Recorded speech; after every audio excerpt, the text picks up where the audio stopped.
Dreamers Welcome Podcast.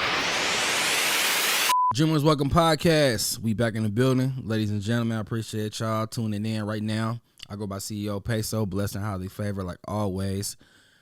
Guest on the show, my guy. We've been working for a long time right now. I look up to him. He has done a lot of work. He has definitely helped us like build up where we was coming from with Trendset. How you want to go? JR Star or JR? JR the Star, JR exclusive, you feel me? I got many names, really, bro. You know what I'm saying? That's what I'm saying. I ain't want to fuck it up. I ain't want to, disrespect it. I ain't got that many names, though, bro. It's just really like two. Well, you got JR the Star tatted, so that's the only reason I go with that, though. For sure. Nah, how you Hell feeling, of an though? intro, though, my nigga. I appreciate that. I'm doing well, bro. You know what I'm saying? No complaints, y'all be. Nah, I'm definitely going to always put it on wax with how I fuck with you, how you didn't, provided for me throughout the years of doing this shit. And, shit was fire. Shit was gravy, though. So for the people who don't know, let's get a little background on you, your upbringing, and, what do you do? What's your profession? Damn, what's my profession? Well, I start with my upbringing, bro. I'm from a little bit of here and there in terms of Dayton, Ohio, bro. I had spent some time in the city, you feel me? I spent the majority of my time in the north. You feel me? Part of Dayton, you know what I'm saying? Real north side legend shit. Shout out my nigga K Magic. K Magic for sure, yeah. Profession, bro, it's crazy. Like, cause your hands is in a lot. I'm gonna label myself as a creator, bro. You know what I'm saying? That's my profession is creating, curating. You know what I'm saying? So what's the tree branch of creator? Like what does that consist of? I mean, so I started as, let's see, a producer, music producer. That's probably what I'm most well known for, you feel me? I done dabbled in directing videos for myself, you feel me, on that side, on the creative side of that. Podcasting, just hold on, man. You leaving out artistry though, because you're an artist too. Yeah. Schedule Artistry, One was definitely like top 10 mixtapes to come out of the city, by the way. Hey, I appreciate that, bro. My nigga just really a few people just told me that the other day, bro. We like rounding about like the 10-year anniversary. Yeah. I'm gonna be honest though, that's the most annoying part about you is like you didn't keep going after that shit dropped though. I mean, you my nigga though, but I'm being honest with you. Let me tell you something, bro. As a creator and a curator is what I told you my profession was, right? So At the time of Schedule One, bro, I never wanted to be a rapper or artist per se. So why'd you do it then? As a in my mind, a guidebook to show my niggas how to do it. Word. You know what I'm saying? Like, it's like a blueprint. Like a blueprint. Like, hey, bro, SGB is more talented than me, bro. When it comes to rapping and making music, bro, by far. Maybe not on the production and behind the scenes shit, but like as an artist, he is more. An artist, of an artist. You know what I'm saying? But it's to me, it's difficult to say that. All right, you laid out the blueprint when you down there produce all of the tracks. Like you literally laid it out at your discretion of how you wanted to have this shit go in your favor, though. Right. So I mean, that's the producer in me, bro. You know what I'm saying? Like that's the curator, creator in me, bro. That laid it out that way, but I was also around other artists at the time. You feel me? It wasn't just SGB. It was Nove. It was Flam. It was other people. You know what I'm saying? To where I was like, and I ain't trying to say that I just felt at the time like, bro, I had this thing in me, and I needed to, if I could offer this up to my people, bro, and they could use it and run with it, then that's what it was for me, bro. It just turned out to be, according to the critics, a really good project. You feel me? Absolutely. Nah, it really was, though. It really was. It was at that time. The project kind of sounded like you wasn't from here. It sounded like just totally different from what the normality of what being around the Dayton music scene consisted of, and you came through with the, everybody throw this whole word melodic around everything, but you came through with a lot of that shit. So I'm gonna give you your flowers on that. I appreciate that, my brother. But let's rewind though. So you your first introduction to music was producing? Yeah, for the most part, bro. See, I don't come from no long line of musicians, or nobody in my family did music, bro. So my like me doing music was damn near random for real. So what got you into doing production? I mean, because that's what a lot of vast majority people know you as the producer. So what got bruh, you into that? I had my big cousin Reggie. You feel me? He had a homie named Phil that he used to fuck with and used to be around. That was his homie. I used to be around as a young nigga, and Phil had like Fruity Loops 3. Bro, that's how long ago this was, right? You know what I'm saying? 3? So, 3, bro. Literally, we on FL 20 now, you know what I'm saying? Or maybe even further along. But and I just seen him making beats one day, bro, and I didn't know what he was doing, bro. And like it intrigued me, bro. It enticed me, bro. I wanted to get involved, but you know, I didn't have the equipment, or I didn't have the knowledge, or I didn't even really know what the fuck he was doing. You feel me? But it always intrigued me. So fast forward a little bit, my cousin Reggie ended up having a computer with like Fruity Loops 5 on it, maybe at the time. So we used to go over there to my granny house, my grandma house, Dorme. I used to just go in the basement and fuck around, bro. You know what I'm saying? Just being curious, being a kid, trying to figure out what my older homies was doing. Fast forward to PlayStation Generator. Jesus Christ. Yeah, I had that shit. Yeah, everybody had it. You know what I'm saying? Yeah, so, that shit was fire. And you couldn't even export the beats. It was just like... It was fire. It was just like something to do, bro. So I never was into playing Madden or NBA Live at the time was the shit. You know what I'm saying, bro? I'm on a PlayStation Generator, bro. If I'm getting on the game, if you know, you know. PlayStation Generator definitely was a spark for a lot of producers. Like, man, real shit. They need to bring that shit back, though. Fast forward to... my mom gave me her old work computer, a fatback compact computer, you feel me? And I had the knowledge base to know how to go and... Now, actually, she took me to buy... I asked my mom, like, I want to make beats. Can you take me to buy the whatever I need to do it? Mm-hmm. And I thought that my mom was going to take me to buy Fruity Loops, but my mom ended up... She was like, I heard about this program. It's called Cakewalk. I don't know if a lot of producers know about Cakewalk, but it was popular at the time, bro. And that's what I started. What this is like what 04, 05? Like 04. Yeah, I remember that time frame. Like 04, because that's around PlayStation Generator. Mm-hmm. I remember that shit coming around with that, and yeah. PlayStation Generator was a little bit before. That's probably like my freshman year of high school. You know what I'm saying? 04 is like I'm like a sophomore. You know what I'm saying? But and from there I went to FL, bro, and just shit. So stay making beats, bro. I didn't know what I was gonna do with it. That's what I was doing. You feel me? Yeah. So the way I got introduced to you is through your cousin. Shouts out to Mark. And you was working with at the time Slicko and So yeah, absolutely. So explain to me that process of like kind of just.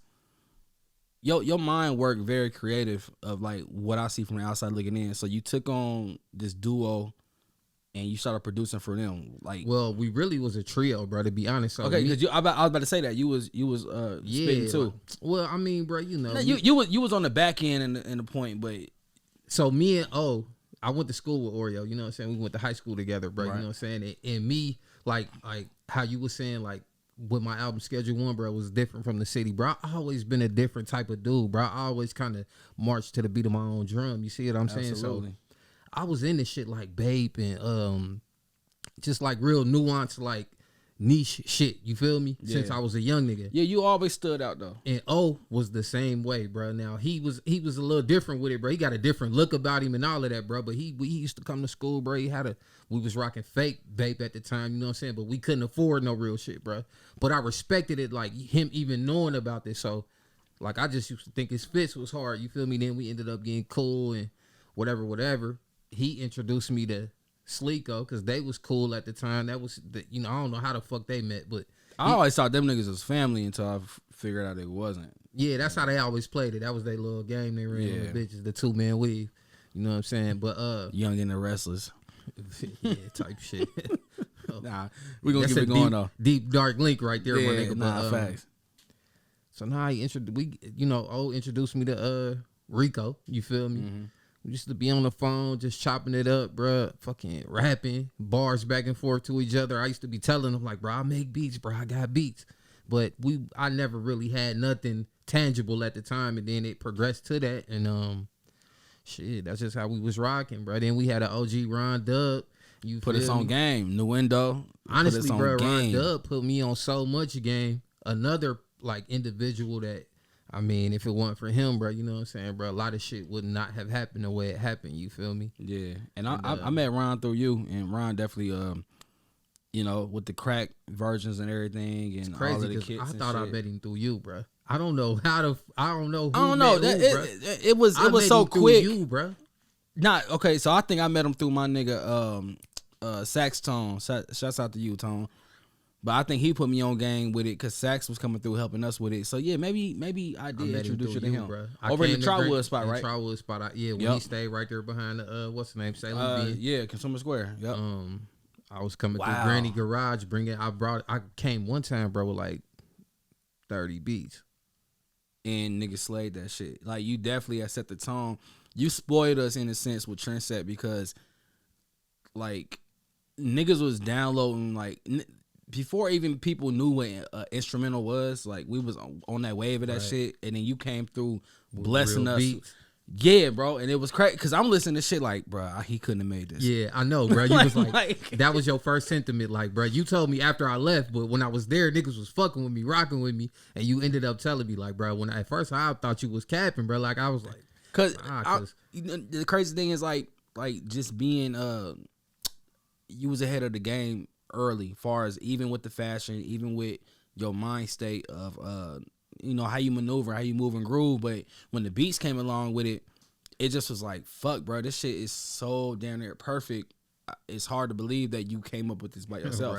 Because it was all new to us. And it was like, all right, bet, this the icing on the cake. Now we got a producer, and then we dropping all fire shit. Shouts out to Deshani because he was slaying hooks and shit. We got Sleeko and everybody coming through in the building, and it's just like, all right, bet. Like, and it's crazy because Shawnee, that's little bro. You know what I'm saying? He went to Northmont too, bro. Yeah, y'all knew each other. Yeah, I knew Shawnee already. Like, you know what I'm saying? We knew a lot of like mutual people, bro. You know what I'm saying? But I think at the time, bro, my world I had created a world for myself to be creative, make beats and all of that shit in. And I didn't have outside niggas critiquing, saying this, that, and the third. So I was different automatically, bro. You got to remember, this at a time where everybody wasn't making music, bro. Everybody didn't have a studio at home in their mom basement. Like, we really... Nah, we had it at our hands, at our dispense. I think that's what made us better, though, because you had the computer, you had the fatback, you had everything going on. We had the Granny's Garage. I pimped that out into just with a booth, though. Like, you know what I'm saying? Like, niggas built the booth. Like, man, and the story behind that, I ain't gonna get into it, but you know, we definitely did some illegal shit to get the wood and the 2x4s. And shouts out to my nigga Terry, though, because we built the booth in the garage. And shout out Terry. Yeah, but and shouts out Chase because he had the Trailblazer to carry the wood. Anyways, though, so nah, but it was just a dope, that era of how I seen us progress. I will always hold that to dear life because you can't take that away from us. You can't take away. Story, it's so easy now for how people is getting into this shit now, and you know, now you can just download Logic and you know you throw a USB microphone. Like, nigga, we figured this shit out from nothing. Right. So that's where I hold the space in with me and doing this shit. But that's part of the beauty of it too, though, man. And I think that it's good for like people having that creative outlet now and kind of having more of a open lane to do it. Like, you know, life evolves, bro. Technology, all of that shit. So you gotta evolve with it, though. Like, at the time, me using FL was foreign to niggas coming off the MPC and off the, you know what I'm saying? Like, they probably felt like, damn, these niggas got it easy, you know what I'm saying? Yeah, bro? fake ass producer type shit. Because I would say we was in an analog era too, but the digital aspect of it. I made most of my, like, I was using a Triton. You know what I'm saying, bro? Damn, yeah, Triton keyboard. Yep. I was using a Triton, but I was using it as like a MIDI, right? Yeah. But I was using what is the VST that's basically a Triton, bro? Not hypersonic. It ain't hypersonic. Damn. It's shit. He went Purity. Yeah, bro. If real OG niggas watching this right now, bro, you know about Purity, bro. Leo gonna go crazy. Shouts out to Leo because he gonna know what you talking about with it. But that's what I'm saying though. That's what I'm saying. Like our introduction to it was like, I feel like, okay, we went analog. Then you had our generation that just, we was like the in between. It was digital, it was still analog, but yeah, literally though. But we kind of pieced it together. Now you got and not to discredit everybody who doing what they doing now, but I just feel like I hold on to that shit of just getting it out the mud of the way that we did it. But what I do want to get into real quick is talk about your creativity and you just always had a different outlook of how you approached your image, you approached music. Where does that come from though? Like, was it early on? Like, would you say you was different as a child coming up? I mean, bro, I wouldn't, because a lot of people, you I'm sorry, but you set a tone a lot of times to where I feel like people did look up to you and people did kind of just gravitate towards the person that you was. So where does that come from? I think, bro, on some like a deep dive into it, bro. I just grew up in a house, bro, that was not void of love. Like, my parents like allowed me to be me, bro. You know what I'm saying, bro? Like, and then like nobody did music, but my mom has always been a creative person. Like, my mom used to draw and paint like really good though. Like, my mom was the shit when it came to drawing, bro. And I mean, I think that probably had an effect on me, like her being a creative. And then my dad was like a traditional dad that probably, my dad wanted me to play sports and shit. And I had hoop dreams and shit, bro. You know what I'm saying? I wanted to, appease my pops, but at the same time, I always had this creative side about me, bro, where you can't really get that off in sports or whatever. Maybe you can, maybe it's an art to that I just never tapped into. But I think it come from that, bro. Just being like my parents and my sisters giving me the space to be annoying. You feel me? To be, you know what I'm saying? I tinkered with shit a lot. I took shit apart, put it back together. You know what I'm saying? It's just, experimental. Like just little shit like that. And then coming up, I mean, bro, my dad was so player. You feel me? Like, and different. And you know what I'm saying? My uncles was the same way. My cousins was all players, fucking different, and had their own little shit going on. And it just like, it gave me that incubator to become just the type of nigga I was, bro. So, all right, because now I want to pin in on the personal life. So, mom and pops, they still together. Yeah, my mom and dad still together, bro, after like 30 years. Yeah, or more. And it's a blessing though. It's a blessing. Yeah, so, sure. Do you think that played a part into well, let me ask it like this though. Did you feel any pressure of doing what you wanted to do because the influence of your dad being a traditional person and your mom is this creator? So did you feel any pressure to kind of just branch off of just like, all right, I want to do me? Because you got two different influences in the house. I mean, bruh, that probably had me more torn. That's probably why I wasted some time going to college or, bruh, I got the good and bad from both my parents, bruh. You know what I'm saying? So like when my pops, like as a creator, bruh, my pops created businesses, you feel me, opportunities, bro, and I got that too. You see what I'm saying, bro? So yeah, absolutely. It kind of meshed, but it probably had me torn at the same time, bro. But when it came down to, I didn't have no plans of what I was doing after high school, bro. Yeah, I went with the flow, and it's just like, I went to college, bro. You know what I'm saying, for a year, but even in college, like the shit I was doing was not, didn't apply, bro. I had a 2-year scholarship to Sinclair, and I said fuck it because I went against the grain. Like it just didn't feel right. Like even though I ended up going to Full Sail, but Full Sail was something that I was, musically inclined to do or whatever though. But we all was trying to get there, bro. I couldn't get there, and I got a crazy blessing on how I pulled that off. But I totally get it though. Just it didn't feel right when you did do that, because I remember you was at Wright State for like a year or something like that. Bro, I turned my dorm into a studio. Yeah, you know what I'm saying? Like, bro, I was out there, and SGB and O used to be out there with me every day. I bro. remember. You feel me? Yep. Nigga making music. I used to set up. I remember like seeing college, bro. I was all the way music, right? I remember one time it was some niggas out on the basketball court in the woods. If you know about Wright State, you know about this, like niggas out there rapping. Yep. I'm like, man, y'all niggas is not like, and these was some cool niggas from like Cleveland or something, bro. So they swag was different. I fucked with these cats, bro. And it was also some East African cats from Columbus or whatever. I fuck with them too, right? I had Nove come out there. Like, man, I got a nigga that is that when hold lay on. Shit down. Is that when we battled? You had Verse come out there? Was Verse out there too? Oh yeah. Oh, you don't remember that? So did Verse end? Oh, maybe that's maybe you did us dirty. You did us dirty. How so, bro? Cause you knew Nove was dope.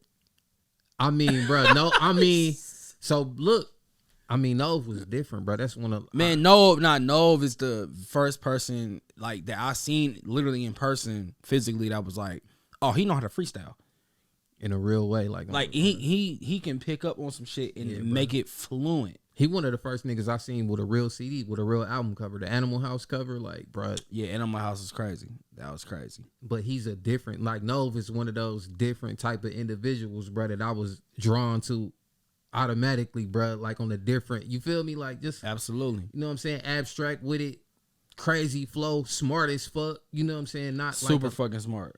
But Verse was that nigga too. But that's what made me set that battle up, though, is the fact that Cass used to be out there rapping, and I'm like, bro, y'all niggas just don't know, bro. Some of the niggas I know, bro, will come and lay shit down over here. Yeah. Bro. All right, so let's talk about we're gonna fast forward a little bit into the production. Still, you cater to it, you got good at it, and then you come across getting Wayne and Freaky Zeke over a beat. How did that come about? So that came about through Chill Will. Shout out Chill. Shouts out Chill Will, man. My brother for my life. Guy, man. So I was going to Wright State, bro, and I don't know, somehow not to be honest, bro, it wasn't even because I was at Wright State. Y'all know, everybody knows Sosay. If you from the city, you familiar with Sosay, is a rapper that was signed at the time to Jungle Records. Yep. Chill Will was his manager. I don't know how they met. Chill Will was managing Sosay? Chill Will was Sosay's manager, bro. You know what I'm saying, at the time. So and then Chill Will was also in the military, bro. But so he used to be out at Wright State and shit. So he used to just come through. Like I was fucking with Sosay because Sosay heard of me probably through Trendset or, you know what I'm saying, however he heard of me. And I was lacing that nigga, bro. You know what I'm saying? That was the first time I was making like real money with the beats, bro. But Chill Will would be with Sosay, and then Chill Will had the bright idea like, hey, bro, let me manage you. Feel me? I guess trying to get his clientele up. He like, bro, I got connects here and there, and then I'm just like, all right, cool. I done heard this kind of shit before, but I gave Chill Will a beat CD, and he was fucking with Jim Jones at the time, Dipset at the time. Now, let me tell y'all niggas, if you don't know this era, like Dipset at this time, not for nothing, was like the biggest group in the world, bro, in our eyes, bro, especially my nigga Peso. You feel me? Like Dipset fanatic. Yo, like, I think that was around like first off, my son is named after Jim Jones Capo. Real shit. Like it's tatted on me. But I think that was around like balling in a sense too. Yeah, that was right around balling. Like, you know what I'm saying? Like that's Wallet Chain, Dipset fucking with Wayne. Like all of this shit is meshed together, bro. Chill Will sent some beats off to Karen Civil, who was an A&R at that label, whatever label Dipset was signed to at the time. I guess the Rock. Nah, it wasn't the Rock at that time. They had left Rockefeller. It was like E1 or some it was a smaller indie label, but man, they chose some beats, bro. They put Wayne on one of the songs, bro, and that shit is, the rest is history. It's a classic forever, legendary shit. So how did that make you feel? Like because I remember D Shani had that beat. Yeah, Shawnee had it. I made that beat in high school when I was at my mama's house in my mama's basement. I wasn't even. They came out when I was the year after. You feel me? When I was in college, but so how did it feel to you know, they playing that shit in the club, Wayne on your joint? What was the vibe that you got from that though? Man, bro, it was just on. It was lit, bro. I felt like, bro, all right, now I know what I'm gonna do. Like now this shit is real. I ain't just playing the role of a producer / college kid / what. I think I worked at Sprint at the time. Man, shit, bro, it was on, bro. You That's feel me? amazing. And I was going even harder with the music at that point, and then like things was picking up for me, bro. I started getting other placements. I started getting real money. Shit, life was beautiful. You know what I'm saying? Absolutely. So now, well, we already spoke on Schedule 1, but what do you appreciate more, the production or the artistry side of music? Because you're great at both, but what do you like more with it? Man, it's hard to compare either or, bro. I just love creating. You know what I'm saying, bro? From in every aspect of it, bro. Like that's what I've realized over the years, that the reason I've done this and that is because my real passion is in creating, bro. whether it be music, art, traditional art, like I paint, I draw, you feel me? I produce, I rap. I try to feel like I get fresh. I know I'm a little underdressed right now, bro, but you know what I'm saying? Though, like it's cool, you know what I'm saying? Yeah. But I create businesses, bro. You know what I'm saying? I got 2 different businesses right now. You know what I'm saying? I create opportunities for like my little brothers work for me. You know what I'm saying, bro? I just really my passion and I feel like my purpose on earth is to create, bro.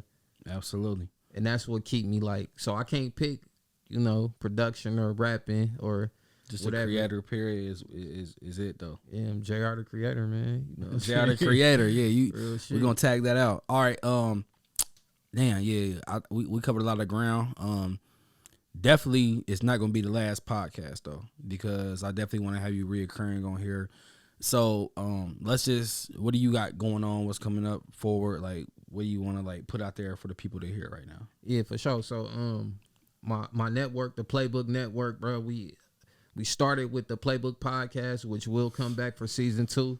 I got the Playbook 1-on-1 where I interview, in my opinion, just like all the one interviews. Yeah, you know what I'm saying, bro. Fucking fire. Yeah. You know what I'm saying? And I'm not interviewing like artists per se or like the most popular people, but just interesting people, like sort of like the soft white underbelly shit. I hate the name drop, but like my concept is kind of like that before I had ever heard of it. Or like a Say Cheese or a Vlad. It's similar, this is real life stories, real life people. Yeah, real life stories, because, bro, we the people we meet every day in passing are the ones who really create the culture. You feel me? And keep this shit moving. But yeah, that's what I got going on, bro. And I got, like I said, 2 different businesses. I don't know if this is the appropriate place to plug the real life businesses, what I do every day, but like that's where my daily focus is. It's always a good time to plug it though. Well, shit, man. Sunny days, mobile car wash. You know what I'm saying? We will pull up on you, man. We do cars, RVs, boats, house siding, detailing in exterior. You know what I'm saying? We coming like that.